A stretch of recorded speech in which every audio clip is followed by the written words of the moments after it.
Pues darles a todos ustedes las buenas tardes, la bienvenida a esta institución. Aquellos que no la conocen, muchos sí. Estamos en la Fundación Ortega y Gasset Gregorio Marañón, institución emblemática en la cultura y la ciencia de nuestro país. Es una fundación que se fusiona en el año 2010. La Fundación Ortega y Gasset se fusiona con la Gregorio Marañón. Y esta es nuestra ubicación también reciente, porque estamos en un salón de actos recién estrenado. También tenemos la posibilidad de tener una sala de exposiciones muy relevante que inauguró Su Majestad el Rey hace unas pocas semanas y que tienen al fondo de la sala la residencia de señoritas, que es su ubicación física, pero que hay una exposición en este momento permanente sobre la labor que realizaron María de Maeztu especialmente y la mujer en el entorno de principios del siglo XX, 1915, 1920, hasta el año 36. En el primer piso tendrán ustedes la exposición sobre Ortega y Gasset y finalmente la planta segunda, la de don Gregorio Marañón, que nos ocupa aquí esta tarde en buena medida.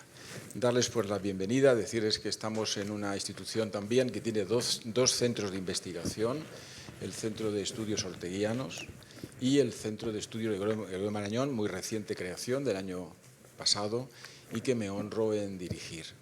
Razón por la cual estamos aquí reunidos y nos congratulamos muchísimo de tener este momento de encuentro al hilo de una obra de estudio que tenemos el placer de contar con la presencia del profesor Jaime Vila y que recorre algunos aspectos de la vida de Marañón pues no tan conocidos. Efectivamente, Marañón es muy conocido en el ámbito de las humanidades, de la literatura, pero en este ámbito de la propia labor endocrinológica, biológica, investigadora, pues era poco conocido y es muy de agradecer que aparezca esta obra.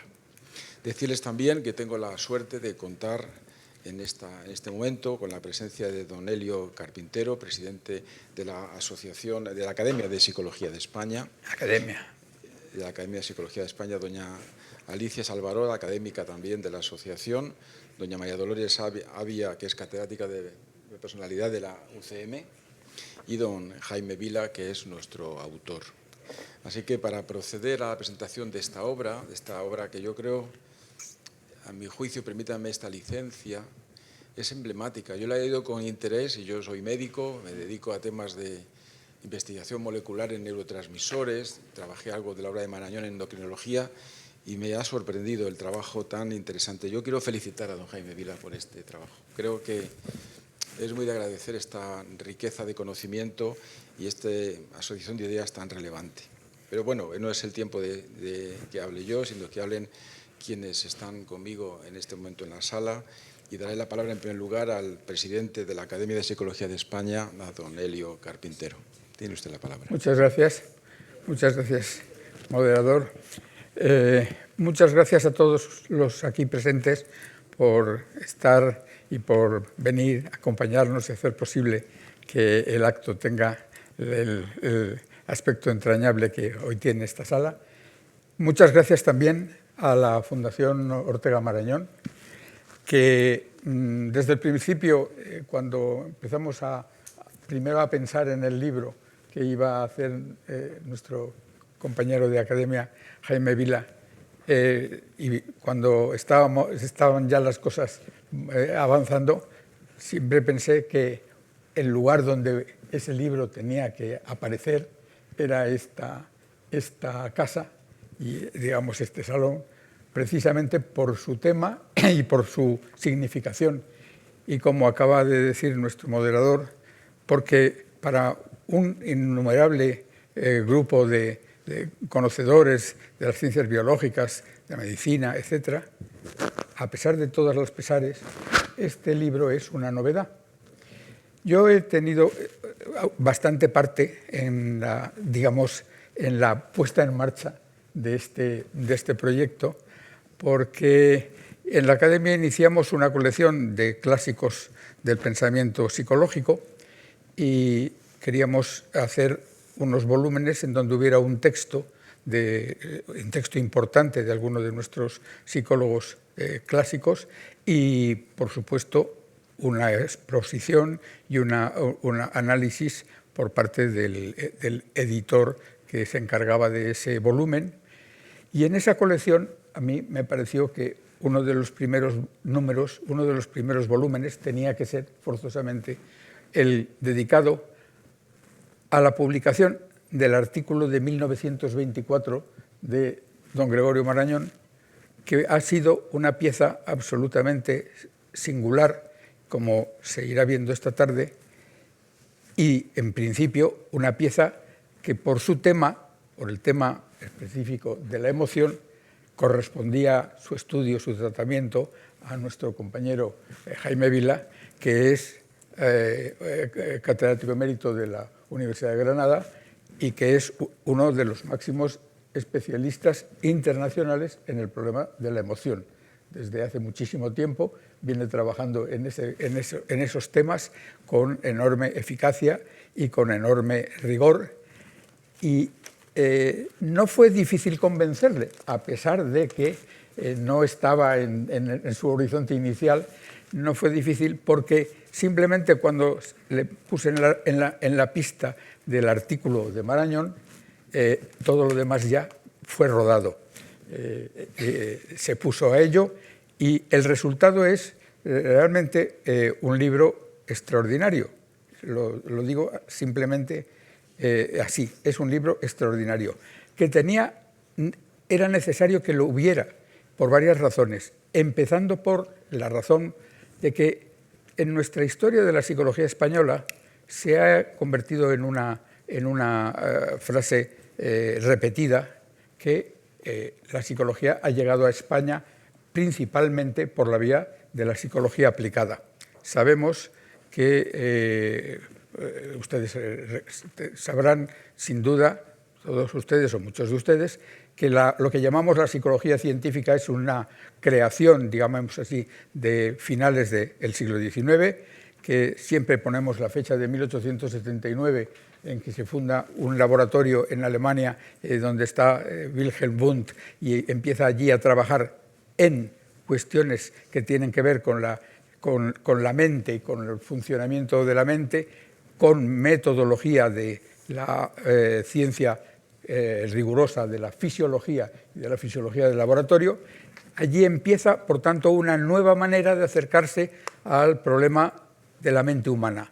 Antes los filósofos habían estado tratándolo, especialmente los filósofos ingleses hicieron estudios muy centrados en el funcionamiento de los principios del conocimiento y del funcionamiento de la mente, pero en el momento en que esos temas pasan al laboratorio de fisiología, empieza un nuevo camino, empieza una nueva ciencia, empieza una nueva investigación, y es una investigación, en principio, una investigación rigurosamente teórica.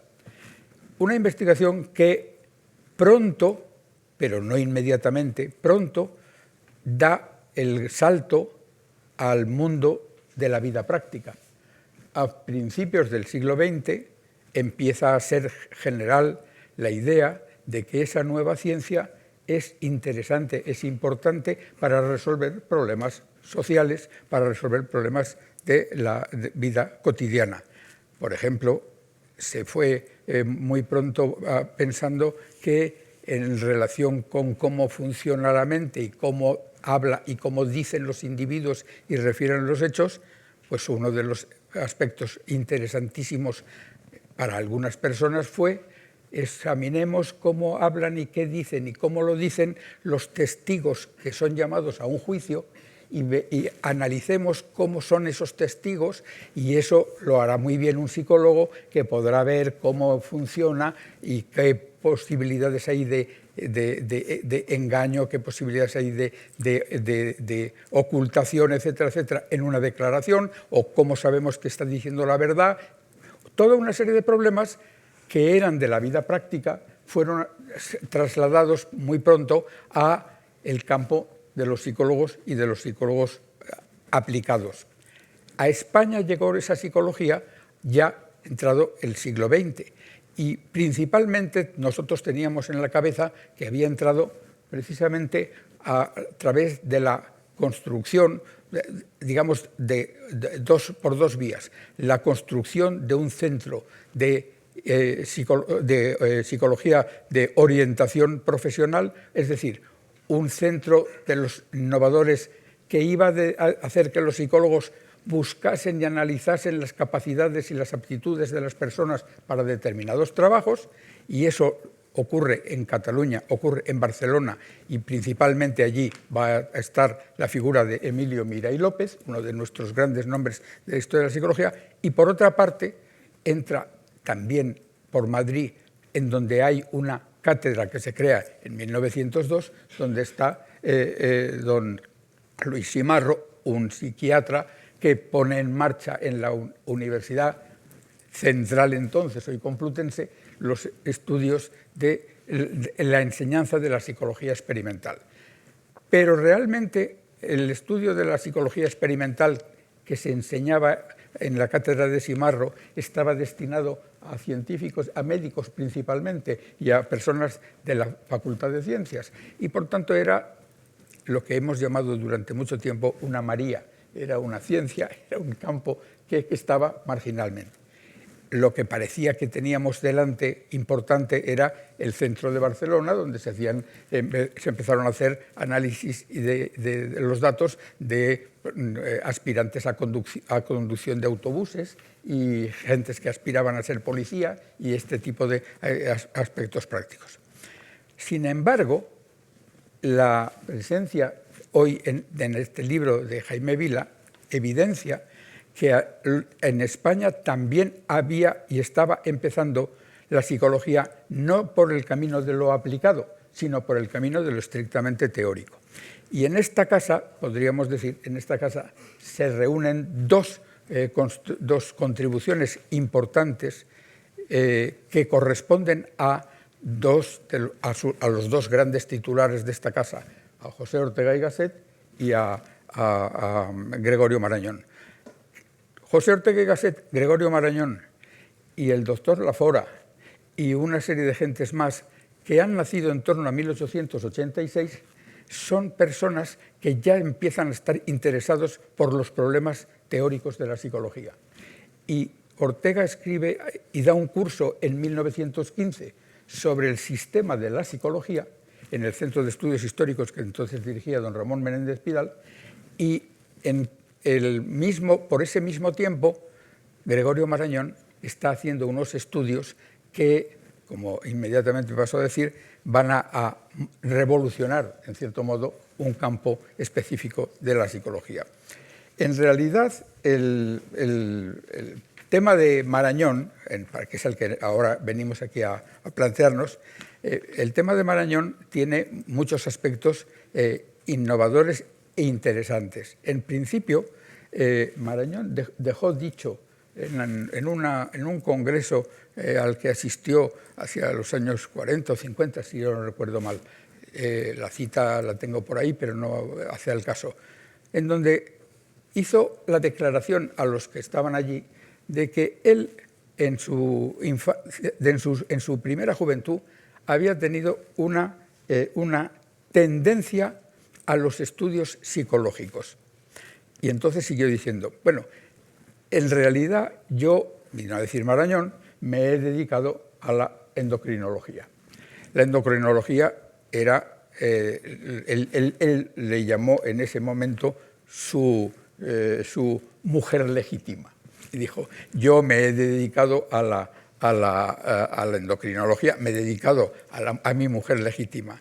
Pero como ese conocimiento tiene mucha relación muy estrecha, dice, con la neurología y con la psiquiatría, pues he podido seguir cultivando dice él, flirtear a diario con la novia de la juventud sin dejar de ser fiel a la mujer que había elegido. O sea que se va a dedicar a la endocrinología, pero sabiendo que flirtea o no flirtea, porque tampoco se puede suponer que los estudios, que como luego contará nuestro compañero, no son un flirt, sino una cosa muchísimo más seria. Es interesante que Marañón, que tiene en aquel momento una vocación, diríamos, de médico que le lleva a, digamos, a situarse en la frontera de la investigación. Es decir, Marañón se dedica a la endocrinología. En la endocrinología había empezado en 1900 prácticamente. Es decir, en 1901 se consiguió aislar la adrenalina. Y con la adrenalina iba a estar trabajando Marañón. Y en 1905 se inventó la palabra hormona. Y con esas dos palabras ya podemos pensar que Marañón estaba ocupadísimo precisamente con el estudio del funcionamiento del comportamiento con relación a ciertas hormonas y empieza a trabajar justamente con el campo de la adrenalina. Esa investigación, el autor del libro lo contará luego con todo el detalle que él estime oportuno, pero hay que decir por lo pronto una cosa importante, y es que después de haber sido sumamente importante y reconocido como tal por algunas de las personas que estaban trabajando en psicología de la emoción, y especialmente el americano Walter Cannon, que hizo unos estudios impresionantes sobre problemas del miedo y las otras emociones, Cannon descubrió que había un trabajo de don Gregorio Marañón que era importantísimo para los asuntos que a él le ocupaban. Le ocupaba el problema de la emoción. He pensado que quizás sea oportuno en este momento recordar que la historia de la emoción, contado en una versión, diríamos, de café, es bastante simple y además bastante sorprendente.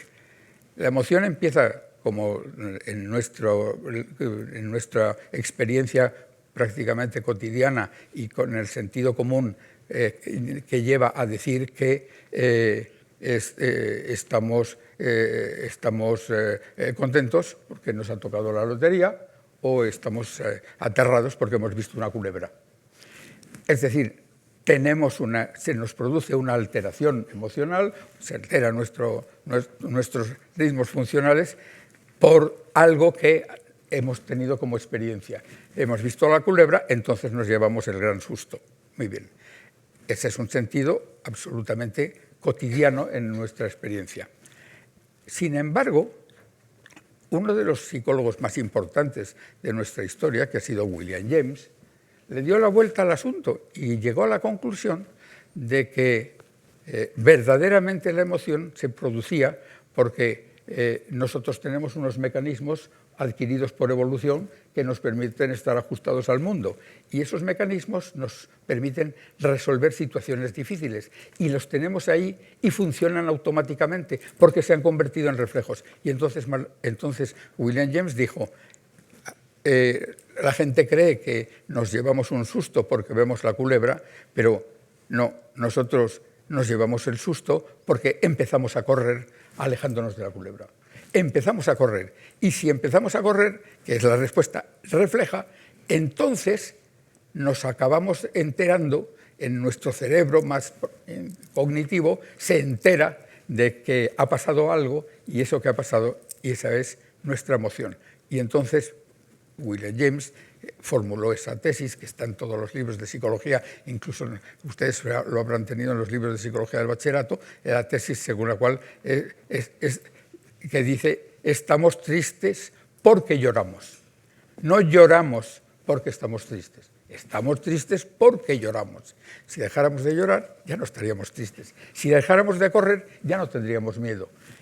Esa inversión tan tremenda a los psicólogos les forzó a investigar, y en esa investigación Walter Cannon decidió que estaba y se enfrentaba a su maestro William James y decía que eso no era así, sino que primero nos enterábamos, llegaba a nuestro cerebro y se producían unas respuestas porque llegaba a un centro donde aquello se expandía hacia arriba en cognición y hacia abajo en conducta. Y esa teoría de Cannon era entonces algo novedoso y fue además ampliamente compartido. ¿Y por qué llegó ahí Cannon? Pues llegó a Cannon ahí porque había leído un artículo de 1924 de don Gregorio Marañón. ¿Y qué es lo que había hecho don Gregorio Marañón? Mi compañero lo explicará mucho mejor que yo no me voy a meter en este momento, salvo decir que ese contacto de Marañón con Walter Cannon fue muy importante, pero después las cosas fueron pasando y se quedó oculto. Y en nuestro país ese avance que había representado el estudio de Marañón quedó, en cierto modo, sepultado en el olvido.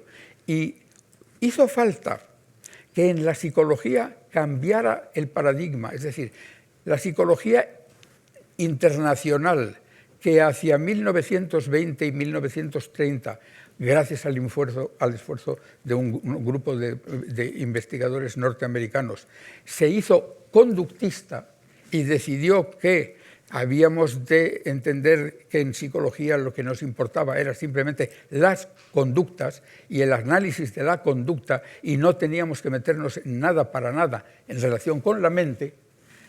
Esa psicología, hacia 1960, hay una serie de gentes que dicen eso ya no puede mantenerse, hay que cambiar, porque el hombre tiene lenguaje y el hombre tiene pensamiento y tiene procesos por los cuales conoce. Y por consiguiente, ese conductismo que olvida toda esa parte de la psicología tiene que quedar atrás. Y ese momento lo ponen en el campo de la emoción dos señores que se llaman Schachter y Singer. Y publican un artículo en 1964, me parece recordar, pero si lo tengo por aquí, es igual, en 1964 o 62, en 1962, sobre los aspectos cognitivos de la emoción. Y el artículo que publican los señores Schachter y Singer, curiosísimamente, es un artículo que ha sido famosísimo, ha salido para arriba y para abajo, toda una serie de estudios han derivado de ahí. Ese artículo tiene una nota a pie de página que dice hay una versión en inglés del artículo de Gregorio Marañón sobre las conductas, sobre las condiciones cognitivas de la emoción para aquellos que lo deseen. Es decir, el artículo de Schachter y Singer ofrece ya el complemento del trabajo de Marañón y dicen, porque hemos encontrado que este es un estudio, ellos dicen, fascinante. Y el estudio fascinante que ha hecho Marañón es que ha descubierto lo que ellos también estaban pensando, que cuando una persona se excita o se activa, no está claro todavía en qué sentido lo va a tomar. Y estos dos investigadores dijeron, la persona interpreta esa activación, esa agitación, esa excitación en función de la experiencia que está teniendo cognitivamente. Es decir, se dan cuenta de que tenemos entonces una emoción positiva o una emoción negativa porque se ha producido algo que consideramos doloroso, porque consideramos, etc. Y entonces, de esos dos elementos juntos tiene que salir. Eso quiere decir que desde Schachter y Singer la idea y las obras de Marañón volvió a estar en el candelero y nuestro compañero muestra cómo ha sido citado y más citado el artículo de Marañón en tiempos recientes precisamente a partir de esta novedad. A pesar de que cuando luego hacíamos estudios de historia de la psicología nos encontrábamos que teníamos un instrumento utilísimo para saber lo importante que es alguien, que es ver cuánto han citado los otros autores a ese persona que estudiamos nosotros. Y Marañón en eso tenía un hándicap casi insoslayable, casi insuperable, y es que Marañón se llama Marañón con ñ, y Marañón con ñ no lo detectan los repertorios que están en inglés que no tienen ñ. Y cuando se hacen los análisis pura y simplemente mecánicos, todos los maranones no se van a contabilizar. Así que ha sido necesario que hubiera toda una serie de esfuerzos de otras gentes para que el peso y el sentido de aquella obra pueda ir adelante. Yo creo que con estas mínimas palabras, o no tan mínimas, pero en fin, gracias por este espacio, tienen ustedes un primer campo para entender todo lo que nuestros otros compañeros van a decir y, por tanto, muchas gracias. Pasen ustedes con sus emociones al capítulo siguiente. Muchas gracias. Muchas gracias, don Elio Carpintero. Por otra parte, autor del prólogo de esta obra. Por lo tanto, tenía algunas palabras que decir porque ha sentido muy de cerca la lectura de esta obra. A continuación voy a dar la palabra a doña Alicia Salvador, académica de la Academia de Psicología de España. Muchas gracias. Yo voy a empezar mi intervención comentando mi satisfacción por estar hoy aquí, en la sede dedicada a la figura de Gregorio Marañón, junto a la de Ortega y Gasset, a estar junto a expertos en historia, como sabemos y como seguimos viendo, y también expertos en emociones. Especialmente, y lo digo muy afectuosamente, por el autor, por Jaime Vila, por su admirable trabajo e investigación en psicofisiología clínica y por su calidad humana.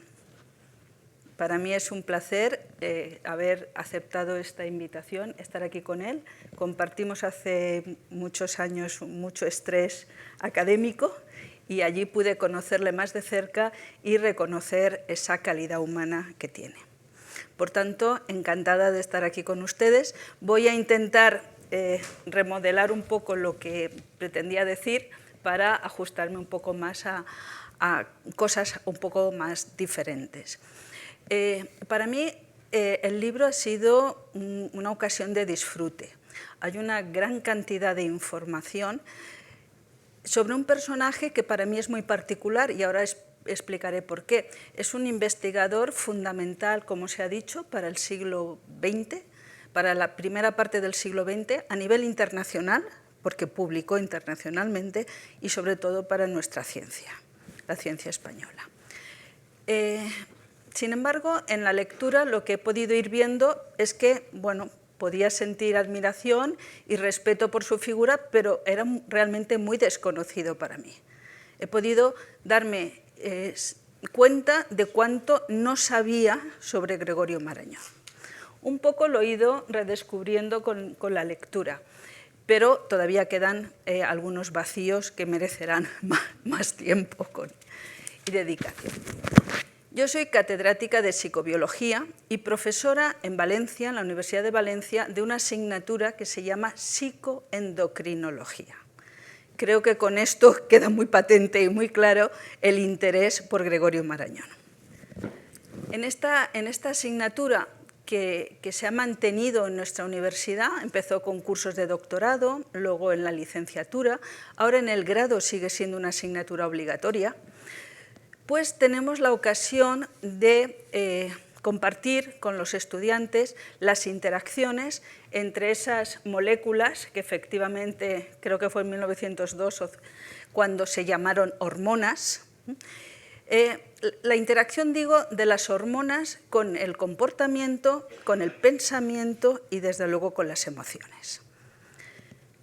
Esas moléculas son numerosas, la lista es amplísima y cada año podríamos decir que siguen apareciendo, hasta la vitamina D es una hormona. Son muy numerosas y muy diversas. Y en cantidades muy pequeñas son capaces de afectar la morfología, pero también el funcionamiento de nuestro cerebro.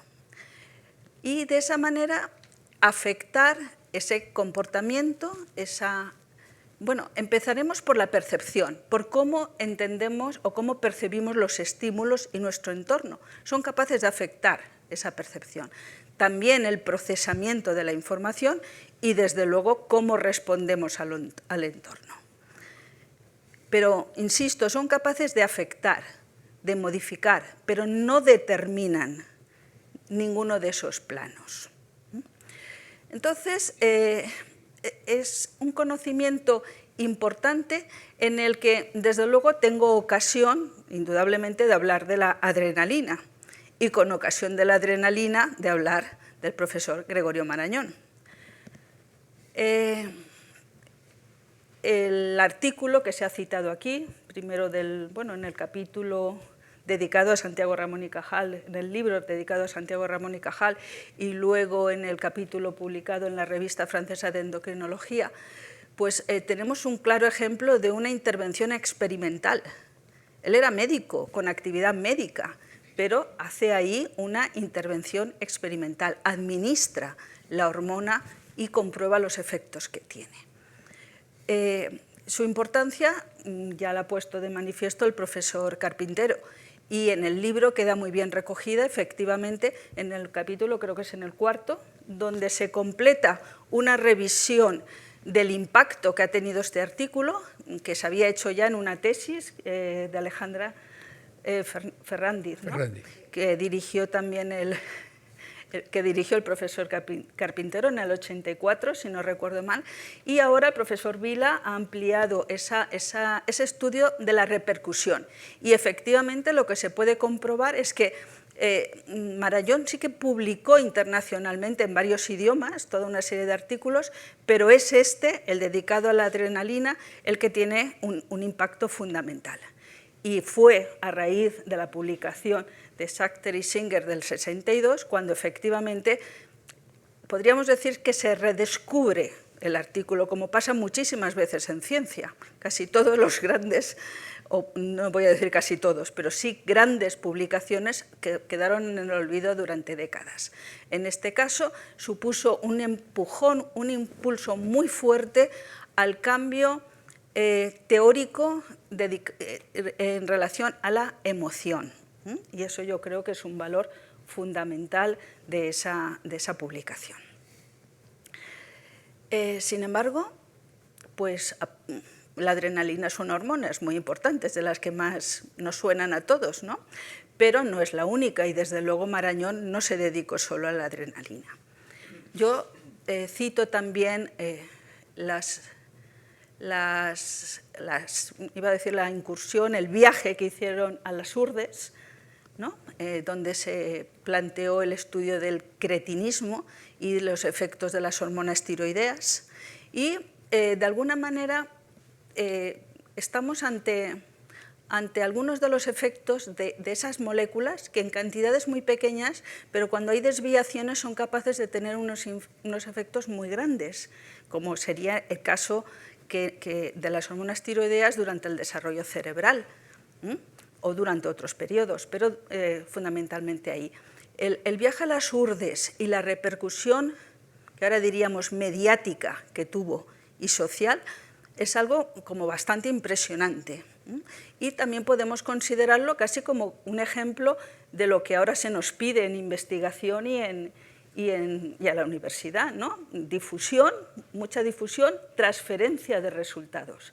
De lo que se sabe de las hormonas en los laboratorios, en los estudios, con la experimentación que se pueda realizar y hacer esa traslación a la aplicación.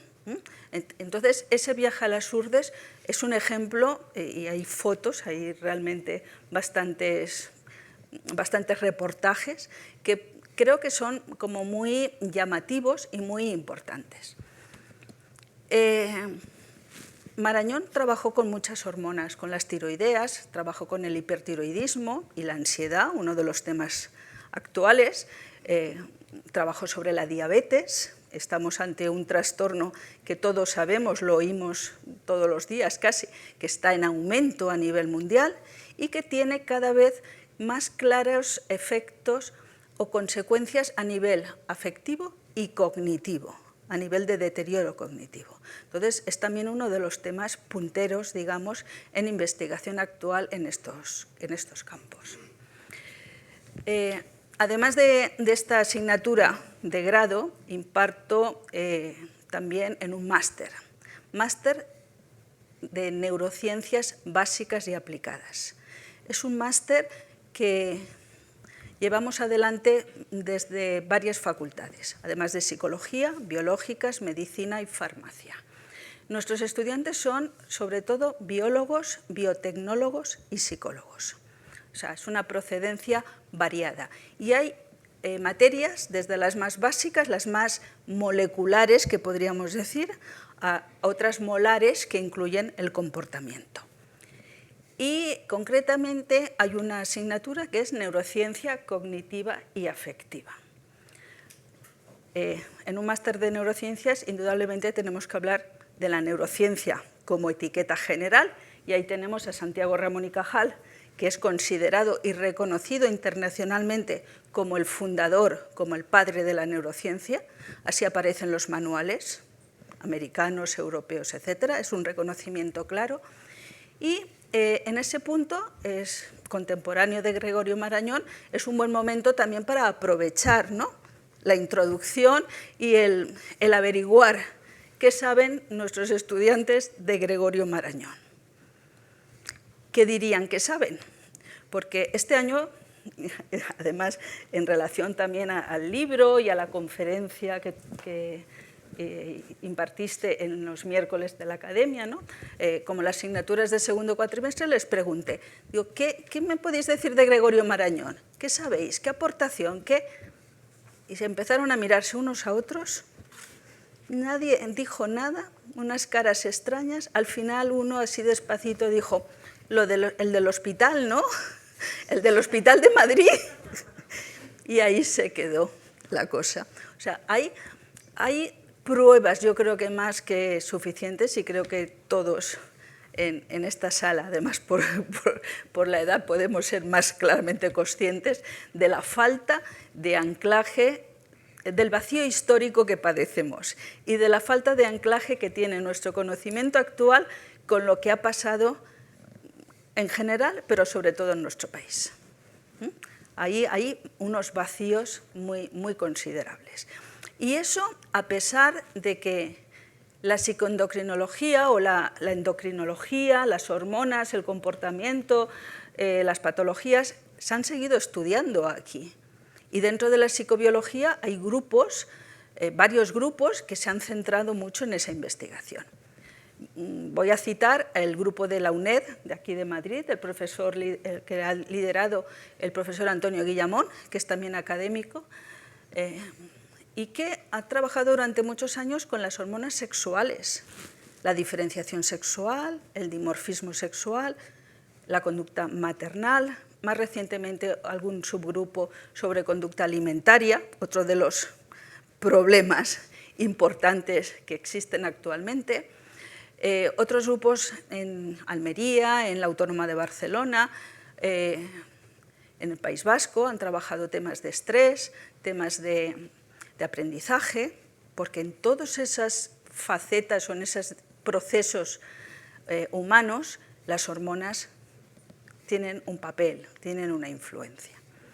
Concretamente en Valencia, nuestro laboratorio empezó allá por los años 70 con estudios sobre agresión, sobre conducta agresiva, conducta competitiva y hormonas esteroideas. Se trabajó mucho con los andrógenos, con la testosterona, con la corticosterona o el cortisol, según los experimentos se hiciesen en animales o se hiciesen en humanos.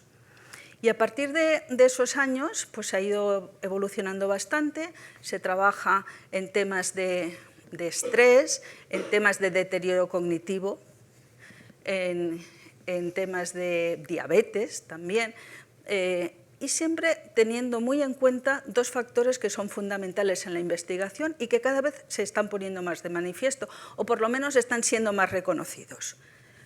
La edad, o sea, el momento del ciclo vital, y el género. Son dos aspectos importantes y Marañón los tuvo en cuenta. Marañón tuvo en cuenta esos dos aspectos. Entonces, yo creo que efectivamente se ha seguido trabajando y sigue habiendo un interés de gente joven, de investigadores jóvenes que vienen a estos grupos, se incorporan, hacen sus tesis, sus trabajos, sus colaboraciones, establecen sus redes, continúa esa investigación que de forma pionera inició Gregorio Marañón. Bien es cierto que muchas veces hay una tendencia, probablemente por la aceleración y la productividad inmensa que hay en estos momentos, la producción científica, lo del número de artículos que cada vez se están publicando, cada vez más las revisiones se acortan en el tiempo, se hacen en periodos más cortos, lo cual es un problema que puede ser muy grave para la ciencia, si solo se investiga o solo se revisa lo que ha pasado en los últimos 5 años. Pero bueno, eso es una realidad que sobre todo en la gente más joven creo que hay que insistir mucho, no caer en ese bucle. Yo creo que este libro es un libro que permite y que proporciona una información muy importante. Yo la establecería en 2 grandes líneas. Por una parte, todos los primeros capítulos en los que hay una descripción de la biografía, con unos detalles que solo así puedes intentar entender cómo pudo ser tan productivo y cómo pudo tener tantas facetas. El otro día en la conferencia hablabas de hasta 9 facetas distintas. O sea, es un tipo de investigador, médico, científico, algo increíble, ¿no? Entonces, bueno, pues entendiendo un poquito cómo fue su vida, ¿no? Puedes ir desentrañando un poco. Eso creo que es un valor que tiene el libro. La segunda parte me parece además muy importante, porque a partir de ese artículo sobre la adrenalina se recoge el impacto sobre la neurociencia afectiva, que es uno de los grandes avances de finales del siglo XX, ¿no? Cuando ya no solo es neurociencia cognitiva, sino la afectiva, ahora ya estamos en la social.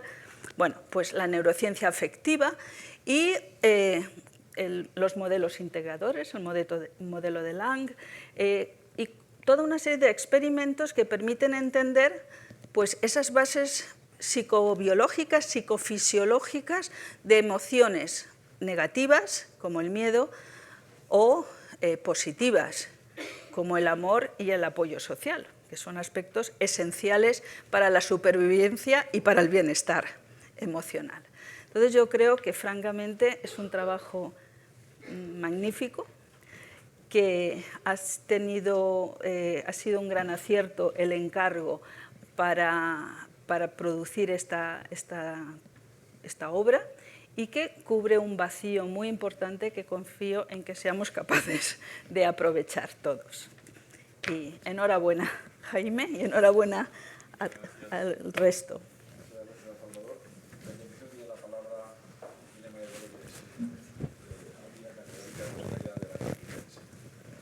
Sí, yo también quiero empezar agradeciendo el haber sido invitada a participar en esta presentación del libro del profesor Vila. Muchas gracias a la Academia, muchas gracias a él, porque el libro me ha ilustrado mucho y también me ha hecho recapacitar. Yo he seguido la trayectoria de Jaime Vila desde sus inicios, cuando, estando yo en quinto de carrera, vi en la facultad un anuncio en el que se pedían mujeres para participar en un experimento. Yo me apunté y cuando estaba esperando, la chica que había entrado al laboratorio antes de mí salió gritando a poco tiempo de entrar. Eso a mí más bien me intrigó y me estimuló. Cuando entré, pues vi que en un rincón de la habitación donde estaba impertérrito el profesor Vila, había una serpiente que no podía dar menos miedo. Lamentablemente, aunque yo no superé el último ítem de la jerarquía del experimento, que era, si no recuerdo mal, coger la serpiente y ponértela en el cuello, pues Vila me explicó que yo en modo alguno era una persona fóbica, que era la población que necesitaba, y por tanto no pude continuar en sesiones próximas. Años más tarde supe que la serpiente, además de ser vieja, estaba ciega, pero con todo y con eso hubo suficientes mujeres que fueron aceptadas y el profesor Vila pudo terminar su experimento. A finales de los años 70 leí sus artículos publicados en colaboración con el Dr. Beach en la revista British Journal of Social and Clinical Psychology. Y además inicié una buena amistad con él que asocio sobre todo con viajes con otros amigos a distintas ciudades europeas, donde pude ver que además de ser buen experimentalista, era buen guitarrista y tenía un genuino interés por la cultura en sus múltiples aspectos. Del libro que hoy nos reúne, yo quiero destacar para empezar el acierto de su estructura. Tengo que confesar, antes que nada, que yo apenas tenía información sobre el trabajo de Marañón. Y para los lectores así como yo, es muy importante que el libro tenga una buena estructura que consiga captar la atención. En este caso, como bien ha sido recalcado, se empieza situando Marañón en su época para ir sumergiendo al lector en las diferentes facetas del Marañón científico, médico, escritor y político, lo cual, dada la excelente documentación que tiene el libro, pues da una idea completa de la gran figura que fue. Enseguida se centra en el Marañón fisiólogo y endocrinólogo, que es un hombre adelantado a su tiempo, como refleja el impacto, especialmente fuera de nuestras fronteras, del trabajo ya citado de Marañón sobre la adrenalina. A mí me ha parecido muy didáctico y muy ilustrativo el modo en que muestra que el trabajo de Marañón fue pionero al relacionarlo, como ha señalado Carpintero, con figuras tan importantes como las de Walter Cannon y Stanley Schachter. Los dos fueron responsables del reconocimiento de la excelencia del trabajo de Marañón. Igualmente me parece un gran acierto que consigue la implicación del lector la manera en que las teorías opuestas de Cannon y James sobre la emoción van apareciendo a lo largo del libro a medida que los estudios van dando la razón a una o a otra. Por tanto, a mí me ha parecido claro, y considero que esa es su segunda virtud, que el libro trasciende el estudio de la obra de Marañón y se convierte en un análisis de cómo se ha tratado la emoción por las principales escuelas de psicología. A partir del modelo de Peter Lang, el modelo integrador reciente que va más allá de la dicotomía periferialismo-centralismo que ya hemos constatado a lo largo de la revisión histórica que se ha hecho, el libro desemboca en el propio trabajo del autor sobre dos emociones bien distintas, el miedo y el amor. La primera de ellas ha sido bien estudiada por la psicología, no así la segunda, y mucho menos desde el punto de vista psicofisiológico. Me ha parecido que se hace una presentación muy clara del modelo de Lang y de la metodología que utiliza, que parece indicar que la emoción incluye procesos que son simultáneamente centrales y periféricos. El lector llega así al análisis experimental del miedo. La larga trayectoria del profesor Vila en sus trabajos experimentales y clínicos sobre el miedo se detecta en la manera en que analiza este constructo, muy mencionado por psicólogos de todas orientaciones, pero a menudo de forma vaga y confusa. Me ha interesado mucho la atención que presta a la cuestión de la vulnerabilidad de los organismos a adquirir reacciones de miedo y fóbicas, desde la preparedness de que habló Seligman a la variabilidad individual debida a factores de personalidad, como es el caso de Eysen, y la variabilidad intraindividual relacionada con los estados emocionales que fluctúan.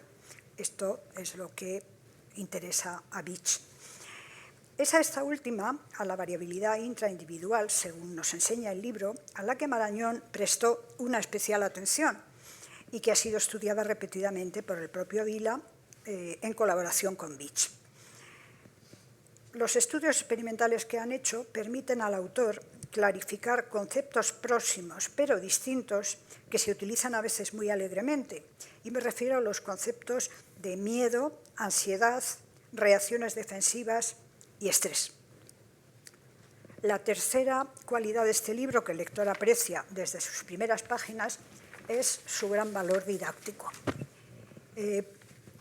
Yo entiendo que para poder escribir así es imprescindible que uno haya leído y estudiado mucho hasta tener la gran claridad que transmite.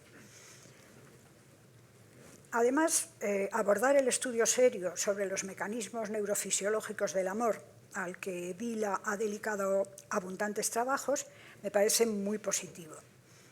He sabido que la investigación sobre emociones negativas supera con mucho a la dedicada a las positivas, que hasta hace poco era inexistente. Yo creo que es especialmente interesante la utilización, que ha señalado en alguno de sus trabajos, de dos tipos de estímulos en vez de uno solo, como era lo habitual, para estudiar las reacciones fisiológicas de los sujetos ante personas queridas. La visualización de sus rostros y el ver escritos sus nombres.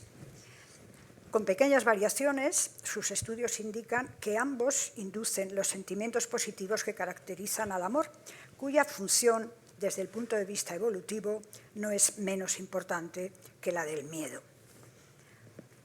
Se ha señalado muchas veces que, aunque existen muchas razones para mantener la separación de las emociones en dos bloques, apetitivas y aversivas, o positivas y negativas, en la vida hay muchos casos en que las dos aparecen mezcladas. Por ejemplo, los sentimientos de amor hacia alguien implican a veces el temor, que puede llegar a ser muy intenso, de que esa persona nos abandone, pues en el caso de los celos, o de que sufra algo, por ejemplo, una enfermedad o un accidente. También creo que se puede dar el caso de que alguien, en una situación inesperada de amenaza que induce temor, pueda sentir un cierto interés por lo que le está pasando, algo que no había sospechado que pudiera pasarle, y creo yo que esto estaría relacionado con lo que Piaget llamó el afán epistemofílico, el afán de conocer, de saber. Pero es interesante que esa objeción de que positivo y negativo no están siempre separados, la pone el propio autor en el penúltimo capítulo del libro, a la vez que señala las posibilidades que abre la moderna fisiología de redes para el estudio de las emociones humanas. Esto me ha parecido muy de agradecer y constituye una tercera cualidad del libro de Vila, que es su flexibilidad a la hora de tratar temas a los que lleva muchos años dedicado. Sin embargo, se ha abierto a otras posibilidades que se deberán estudiar en el futuro, probablemente incluso por él. Me ha gustado mucho que el libro termine con un refuerzo positivo para el lector, que es otro de sus aciertos, que es la inclusión del artículo original de Gregorio Marañón, que tanta repercusión tuvo. Por mucho que la lectura de las anteriores páginas haya despertado el interés del lector, un interés genuino, es improbable que eso le lleve a buscar el artículo original. Sin embargo, cuando lo leemos, nos damos cuenta de que los comentarios laudatorios de especialistas en el ámbito de la emoción sobre ese trabajo sobre la adrenalina están más que justificados. Yo creo que muchos años después de su publicación se disfruta, yo por lo menos he disfrutado mucho, observando la pasión de Marañón por sus enfermos, el afán de llegar a conocer las entrañas de sus emociones, el rigor de sus investigaciones de laboratorio y la perspicacia de sus comentarios y de sus conclusiones. Para mí eso ha sido realmente un descubrimiento. Y por todo ello, pues no me queda sino recomendar muy seriamente la lectura de este libro y dar las gracias a Jaime por haber sabido presentar de una manera tan seria y a la vez tan atractiva de la figura de don Gregorio Marañón. Muy bien, pues muchas gracias. Ven ustedes que han observado tres miradas muy relevantes de esta obra. Empezamos con el profesor Carpintero en una situación de historia evolutiva de este quehacer. La profesora Salvador desde el punto de vista de la psicobiología, me atrevería a decir, y la del comportamiento, de la personalidad de la profesora María Dolores Sabia. Claro, nos queda conocer la parte mollar, que es la visión de su autor, por qué ese contenido, por qué esta obra en este momento. Así que yo agradezco la presencia del profesor Vila, como no piensa de otra manera, en esta casa, y le doy la palabra para que él exprese lo que crea oportuno. Pues muchas gracias a todos los asistentes y muy particularmente a la mesa. Bueno, me encantaría poder hacer comentarios específicos para cada uno de ellos, pero me temo que voy a hacer unas reflexiones más generales y que de forma indirecta pues, tocarán los temas que ellos mismos han mencionado y han resaltado. Yo quiero empezar efectivamente agradeciendo al profesor Elio, que fue quien me invitó, me llamó por teléfono para pedirme que pensara en la posibilidad de escribir este libro que hacía falta. Y es verdad que la academia pues, nos pide de forma regular pues, actividades que uno que ya está jubilado pues, casi desearía que quedaran pospuestas.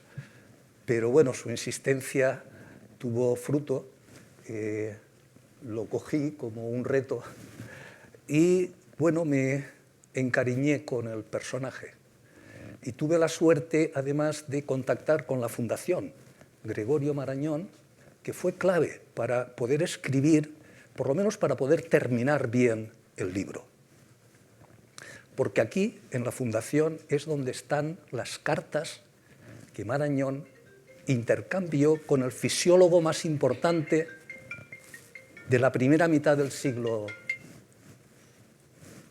Contactó con el fisiólogo más importante del siglo pasado, diría yo, aunque realmente fue de la primera mitad del siglo pasado, que fue Walter Cannon.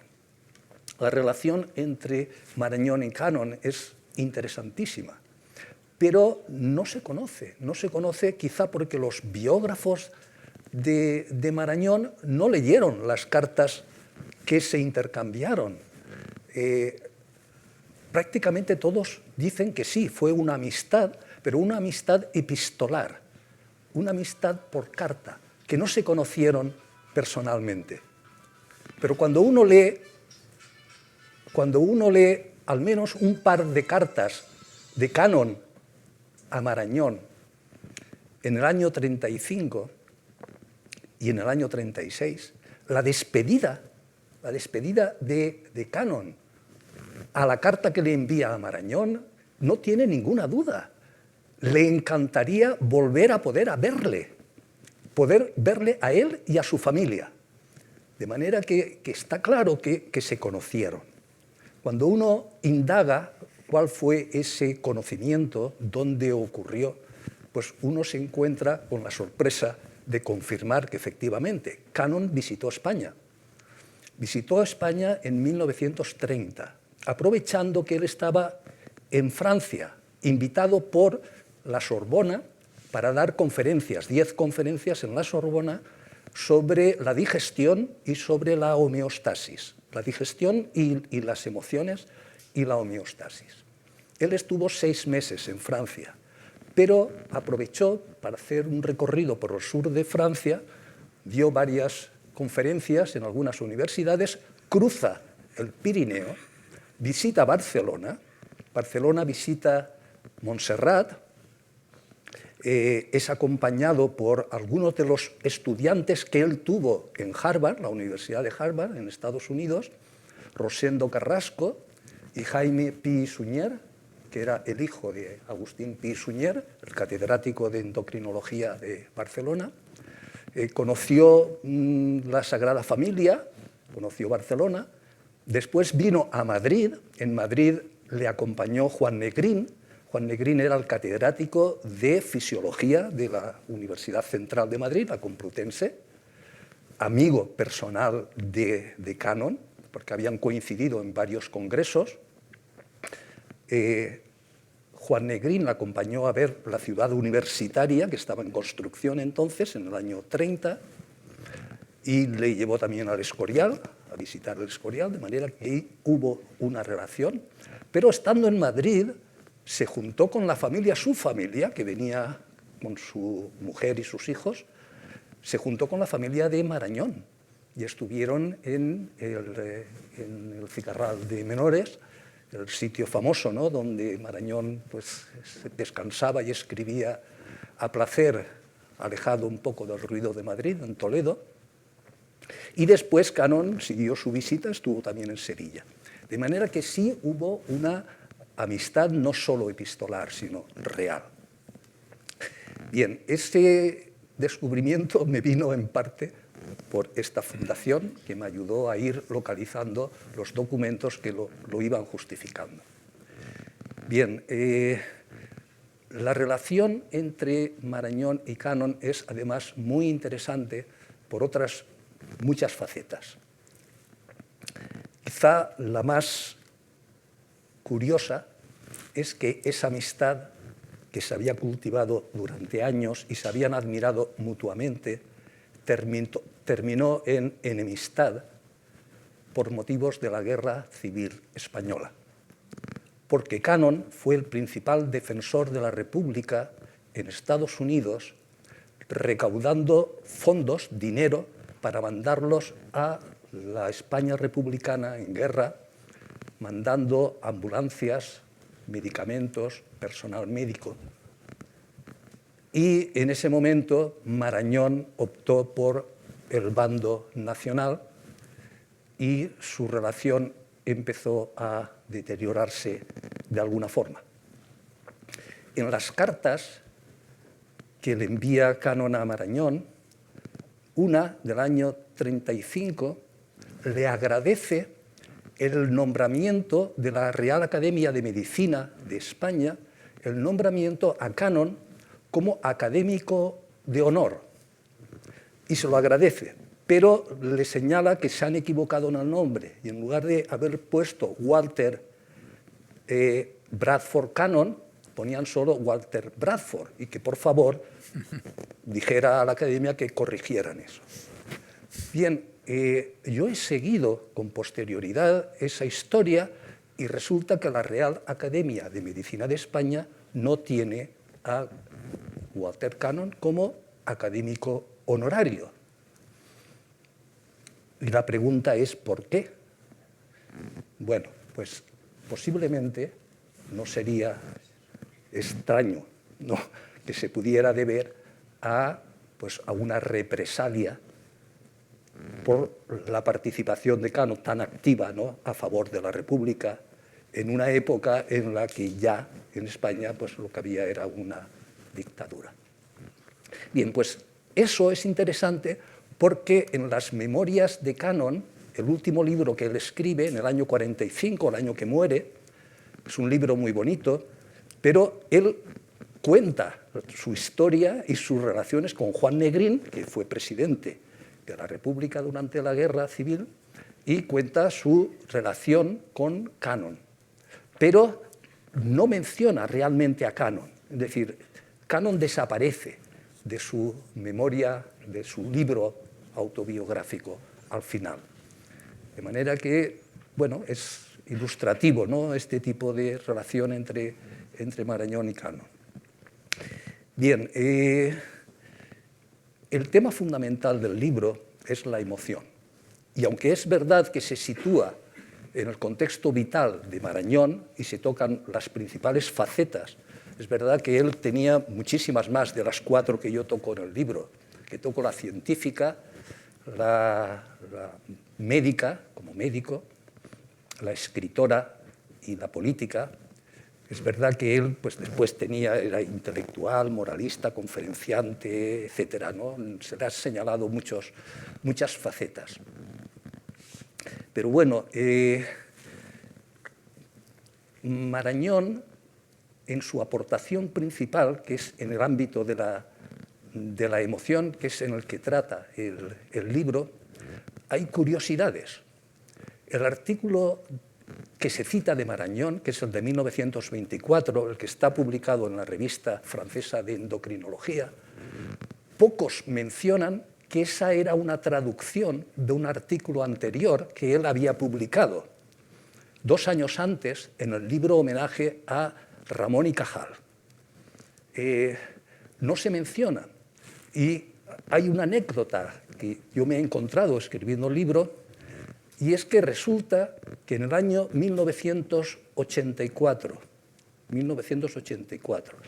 que se cumple el primer centenario de la publicación del primer artículo famoso de William James, de 1884, ¿Qué es una emoción?, que es el artículo que inicia toda la investigación científica sobre las emociones. Es decir, 100 años más tarde, una revista española estudios de psicología, quiere publicar el artículo de Marañón de 1924, el que se publicó en la revista francesa de endocrinología. Y lo publica traduciéndolo del francés, sin darse cuenta que el artículo francés era una traducción de un artículo de Marañón 2 años antes. De manera que si ahora uno coge el artículo original de Marañón de 1922 y la traducción del francés, no coincide, no hay ninguna palabra que coincida. Coincide en el mensaje. Está bien, pero es que no coinciden las palabras. De manera que esto refleja ese desconocimiento que había incluso entre los científicos españoles y los biógrafos de Marañón, de dónde estaba el original y lo que era una traducción.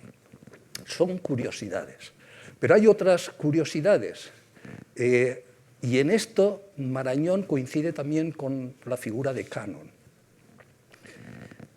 Marañón descubre el tema de la emoción de forma accidental, como un accidente fortuito, porque él le interesaba la adrenalina en esos años, cuando él estaba empezando a estudiar medicina, es cuando ya se consigue la sustancia pura, cristalina, estable de la médula adrenal, que hasta entonces se utilizaba el extracto crudo de médula adrenal en el tratamiento, por ejemplo, del asma bronquial, que fue una de las primeras aplicaciones de la adrenalina.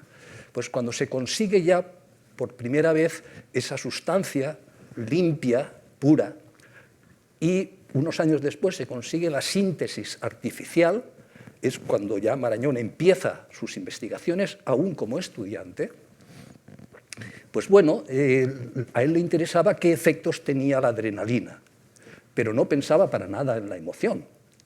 La emoción surge porque en su primer estudio, de 1911, cuando tenía 24 años, en ese estudio de 1911, en 5 pacientes que le inyecta la adrenalina artificial, la sintética, en uno de ellos, además de tener las reacciones típicas fisiológicas que se esperan de la adrenalina, que es la aceleración del pulso cardíaco, pues cambio respiratorio, la sudoración, etcétera, los cambios fisiológicos normales, en uno de ellos, uno de los pacientes empezó a llorar y tuvo una reacción emocional muy intensa, con congojo, con llanto, etcétera.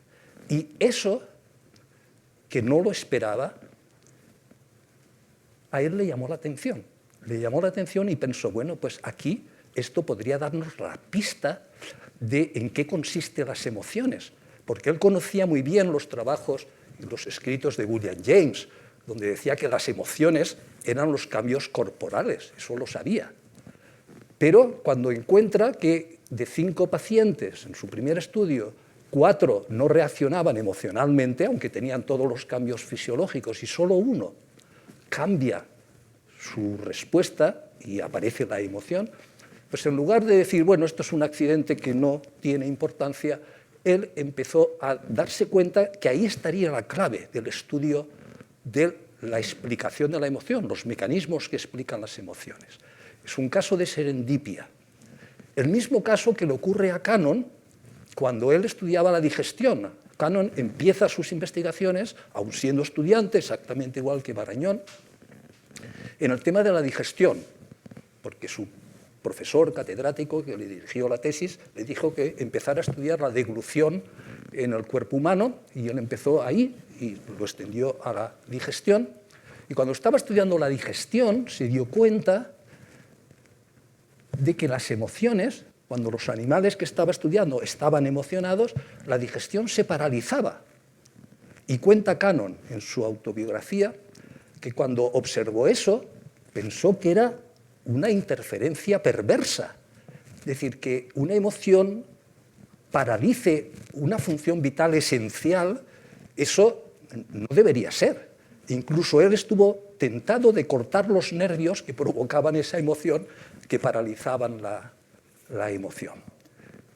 Y sin embargo, en lugar de desecharlo y decir, bueno, esto ha sido un accidente que no tiene importancia, pues empezó a interesarse, y él lo considera también como un caso de serendipia, es decir, un accidente fortuito. Gracias a ese accidente que él no esperaba, se puso a estudiar las emociones.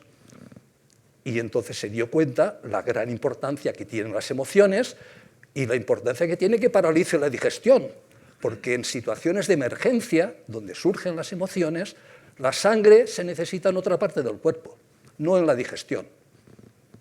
Se necesita en el cerebro, se necesita en el corazón, se necesitan los músculos, que son los que nos van a ayudar a correr o luchar.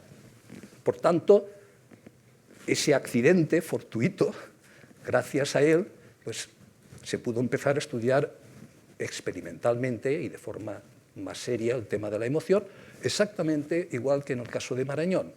Son casos muy, muy paralelos.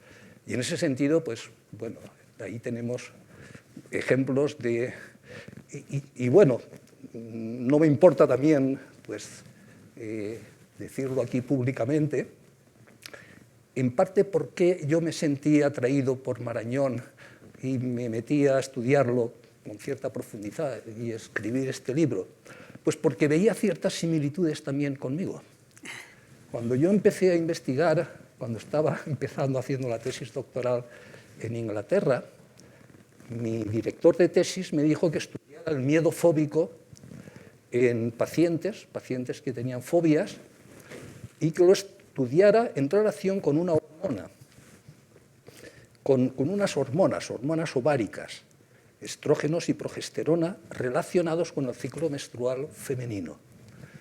Y bueno, cuando empecé a estudiar eso, que eran modelos de aprendizaje, de condicionamiento clásico del miedo en estas pacientes, utilizábamos un ruido intenso como el estímulo incondicionado, el estímulo que iba a provocar cambios en la frecuencia cardíaca. En el corazón se esperaba una aceleración cardíaca, como había dicho Cannon y Marañón y todos los que habían estudiado las reacciones ante un estímulo que pudiera significar un peligro. Y un ruido intenso, como un calambre o un trauma, algo que sea doloroso, pues va a provocar una reacción defensiva del corazón, una aceleración cardíaca. Pues cuando estudiamos eso, en el segundo estudio que hicimos, no en el primero, en el segundo nos encontrábamos, porque estábamos estudiando los cambios en la frecuencia cardíaca, si se condicionaban o no durante las fases del ciclo menstrual, nos encontramos que la respuesta al ruido era una respuesta que no era la esperada. Aquello no, era un patrón de cambios que eran había una aceleración inicial muy temprana, pero inmediatamente había una bajada. La tasa cardíaca bajaba, había una desaceleración, y solo después de varios segundos, casi medio minuto después, había una segunda aceleración que era mucho mayor que la primera y mucho más larga. Eso no era lo que uno esperaba, o yo por lo menos no lo esperaba. Y pensé, puede ser un accidente. Pues no, no fue un accidente.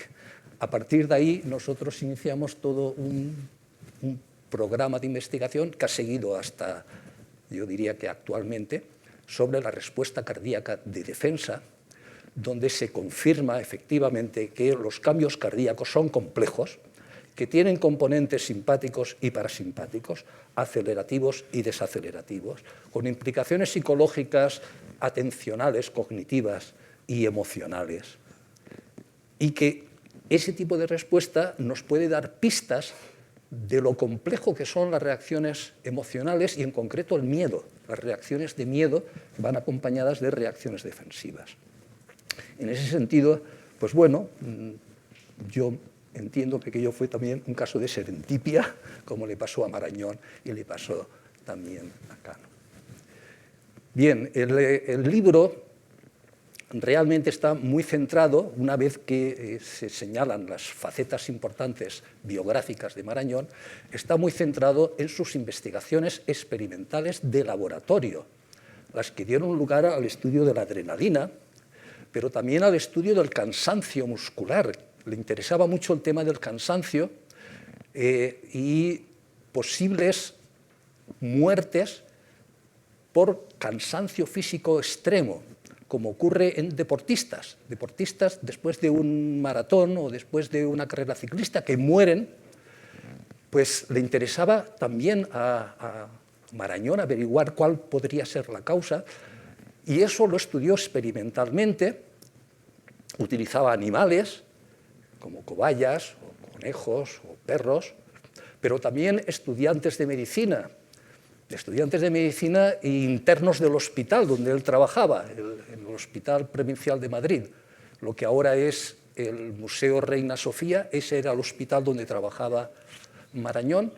Pues él estudió experimentalmente los efectos del cansancio muscular y qué papel jugaba la adrenalina, y ahí descubrió que efectivamente la adrenalina es clave en una fase de la actividad motora. Cuando se está haciendo los ejercicios hay una hipersecreción de adrenalina, pero cuando el ejercicio es excesivo y en intensidad aumenta, llega un momento donde colapsa, el sistema colapsa y entonces desaparece, y la ausencia de adrenalina es lo que provoca la muerte, las muertes o las enfermedades. La enfermedad de Addison es la enfermedad que él estudió, una enfermedad endocrina de las glándulas suprarrenales, y que es por insuficiencia de las glándulas suprarrenales.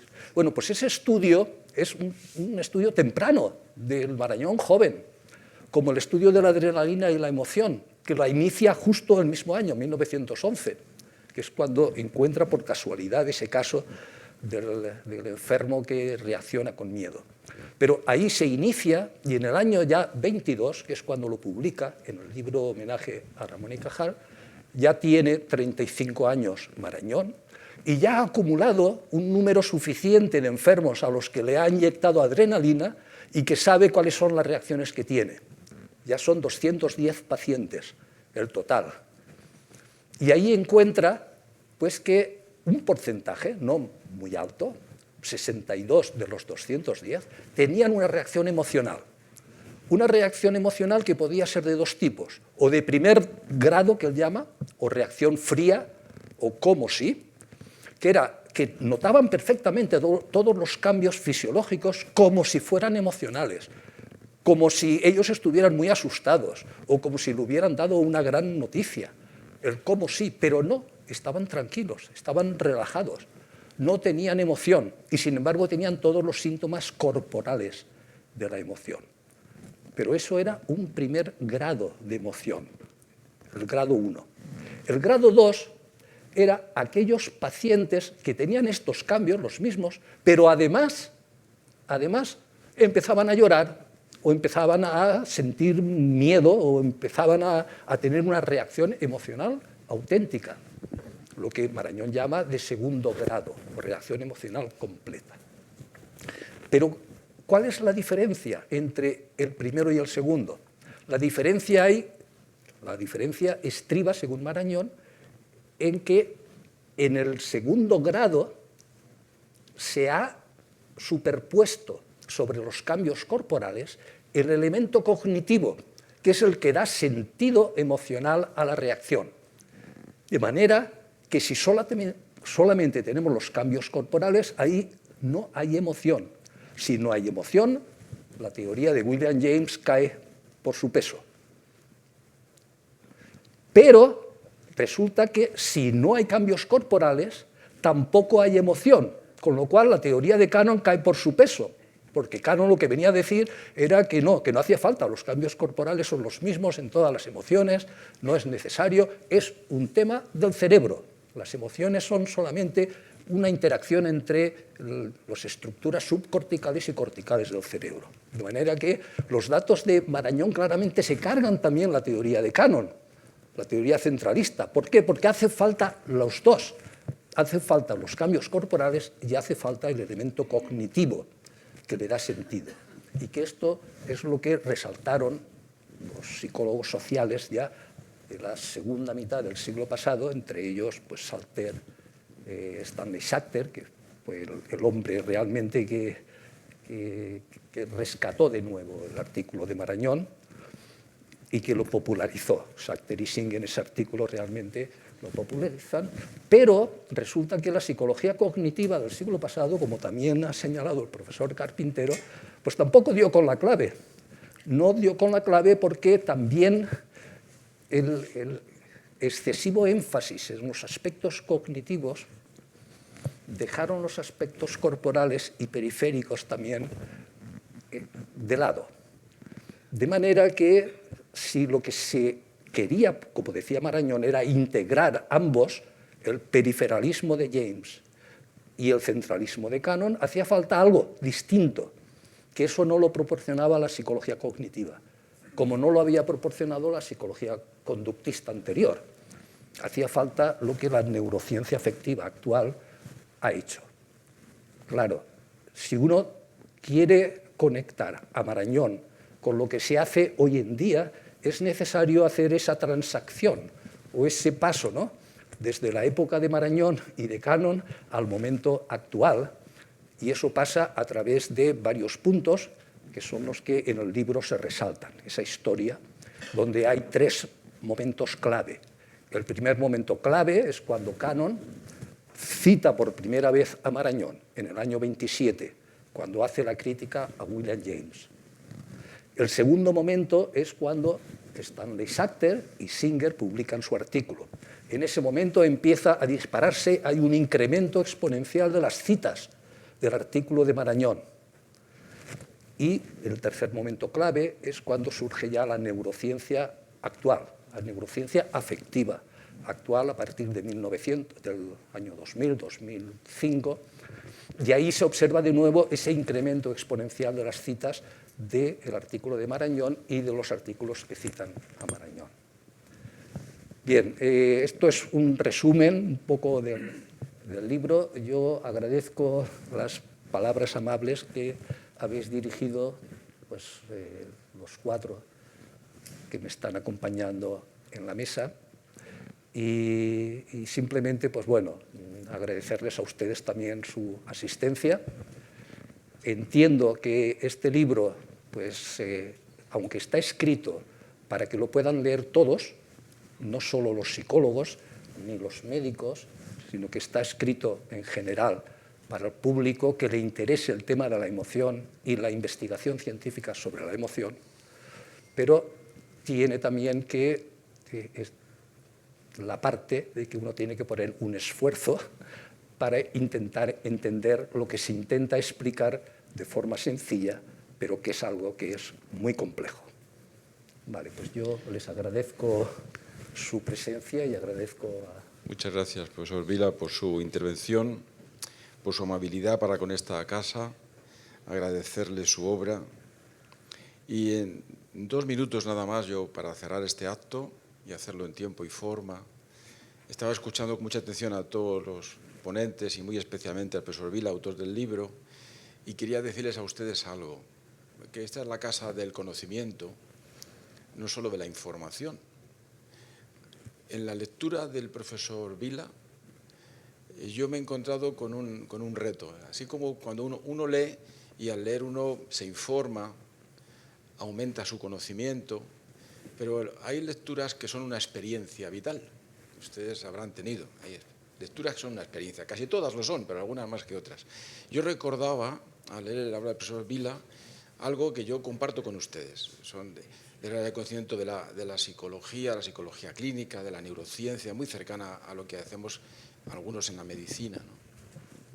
Yo creo, fíjense ustedes, que Gregorio Marañón, estudiante de medicina, que tiene en segundo de carrera como profesor de histología a don Santiago Ramón y Cajal, comprende de repente lo que Cajal llevaba diciendo y nadie le hacía mucho caso, que en el sistema nervioso no hay continuidad, sino hay contigüidad, y que nuestras neuronas hablan, entre otras, con un lenguaje que hoy llamamos neurotransmisores, con toda la complejidad que todos ustedes saben y los profesores que me acompañan quizá mucho más que yo. Y de repente Marañón, neurólogo frustrado, dice él, psicólogo frustrado, la idea de Cajal como referencia y modelo de investigación que aquí se ha expuesto, de repente él comprende un concepto. Los órganos hablan entre ellos con un lenguaje, que son las hormonas. Y ahí aparece una carrera de estudio e investigación cuasi paralela, en el fondo que él llega a definir a veces que las hormonas definen nuestro perfil. Y como aquí se ha dicho con profesores ilustres que me acompañan, Fíjense que damos un salto al día de hoy y los estrógenos son un mecanismo patogénico del cáncer de mama, no solo del comportamiento.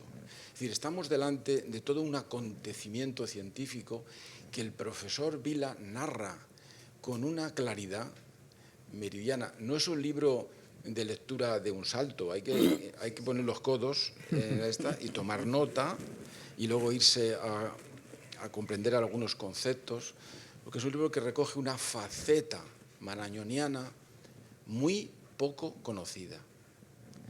Y yo les invito a que de lo que aquí se ha dicho por todos los profesores, especialmente por el profesor Vila, ahora hoy no podríamos por la hora quizá, pero si ustedes se asoman a la planta segunda a ver la exposición de Marañón, van a entender mucho mejor, hasta emocionalmente, muchas de las cosas que aquí se ha dicho en esas imágenes de la vida de este hombre polifacético que irrumpe en la ciencia española de una manera realmente clarificadora. Nosotros por eso protegemos y cultivamos el legado de Marañón, no en el sentido tradicional, como dicen algunos, sino del sentido latino de traditio, lo que él nos entregó. Y lo mejoramos, lo cultivamos, lo abrillantamos, lo promovemos para llegar a un hoy que estaría, como el profesor Vila ya prácticamente apunta, y todos ustedes, de este nuevo concepto de la medicina, fíjense, para los psicólogos, medicina personalizada y de precisión, que es la moda.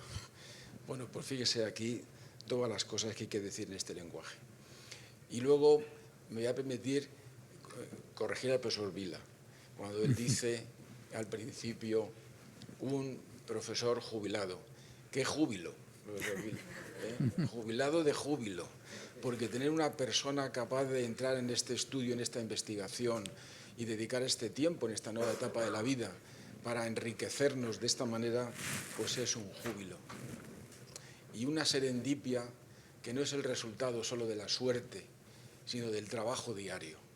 Es decir, que estudiar duele y escuece.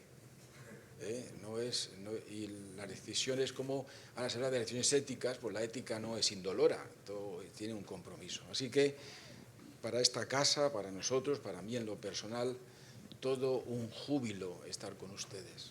Y la última, que me afecta en lo personal y comparto con ustedes. Yo recordaba la lectura de este libro, recordaba mucho a Pilar. Pilar, fíjense, era la responsable de la biblioteca del Hospital Gregorio Marañón. Yo, que me eduqué y me formé allí, yo vivía en la biblioteca.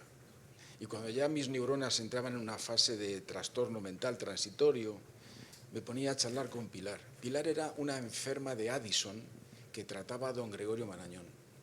Y si ustedes, si yo lo hubiera podido grabar, escuchan lo que decía de este hombre y cómo lo decía, es comprensible todo el tema de las emociones, de la comunicación y de la riqueza. Años después, en mi residencia, en el hospital, también Gregorio Marañón, conocí a Consuelo. Consuelo era una monja ya mayor que había sido novicia con don Gregorio en el hospital, hoy el Museo Reina Sofía. Y si ustedes escuchan a Consuelo cómo hablaba de don Gregorio, que sabía hasta cómo subía las escaleras, con el estilo con que se movía, cómo se relacionaba con la gente o con los pacientes en aquella unidad de infecciosas, podremos comprender todas esas facetas que el profesor Vila cuenta en la obra, que intuye de manera extraordinaria los múltiples rostros de un hombre que conjuga una capacidad intelectual tan necesaria en este tiempo, siglo XXI, donde la mediocridad ocupa demasiados espacios. Y esto creo que es una referencia, como ha dicho la profesora, de que este libro, y todos quienes me acompañan, este libro deben de conocerlo no solo nosotros, sino las nuevas generaciones, para poder ver que la traditio es verdad ante un hombre como don Gregorio Marañón, que era, como dirían los griegos, un parresiarca, es decir, un buscador de verdad, un hombre de veracidad. En un tiempo como el nuestro, donde hay una nueva asignatura que yo defino como la engañología, que es una asignatura importante donde se ha desarrollado la técnica de la engañótica. Y yo creo que encontrar esas referencias ajustadas en un libro no demasiado extenso, pero con un contenido de una riqueza realmente extraordinaria. Profesor Vila, muchas gracias. Como intelectual, yo le reconozco en esta casa el valor de lo que aquí ha dicho y del trabajo que nos regala. Y a todos ustedes por su presencia, porque ha sido otra riqueza muy importante para esta institución. Y en punto y forma llegamos al final y yo ya les dejo, tras pedirles un aplauso para quienes me acompañan, para dar